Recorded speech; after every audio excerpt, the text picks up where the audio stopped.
కార్తీక పురాణంలో ఈరోజు 26వ రోజు. కార్తీక మాసంలో ప్రతిరోజు జగన్నాథ స్వామి శ్రీమన్నారాయణుని లీలలు, భక్తుల కథలు, ధర్మాచరణ ఫలితాల గురించి ప్రత్యేక పాఠాలు ఉంటాయి. ఈరోజు కథ భక్త ప్రహ్లాదుని ధైర్యం, నరసింహస్వామి కరుణ.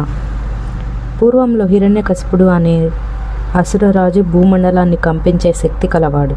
దేవతలకే భయం కలిగించే శౌర్యం ఉన్నా అతని హృదయంలో అహంకారం, దేవద్వేషం నిండిపోయి ఉండేది. స్వయంగా తానెలాగైనా శ్రీ విష్ణువుని జయించాలని, ఆయన భక్తులను నాశనం చేయాలని సంకల్పించాడు.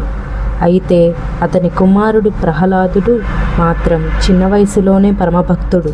నారద మహర్షి ఉపదేశంతో ఓం నమో నారాయణాయ మంత్రాన్ని జపిస్తూ పెరిగాడు.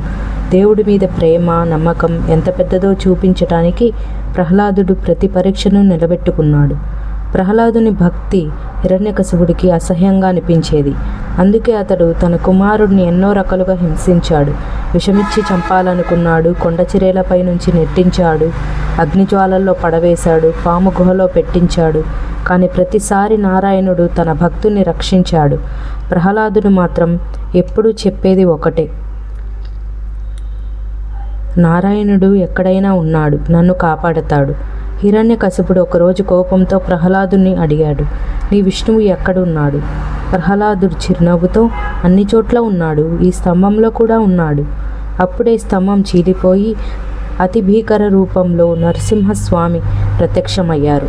మానవ శరీరం, సింహముఖం, అర్ధరాత్రి సమయం, గద్దె మీద కూర్చోకుండా భూమి మీద కాదు,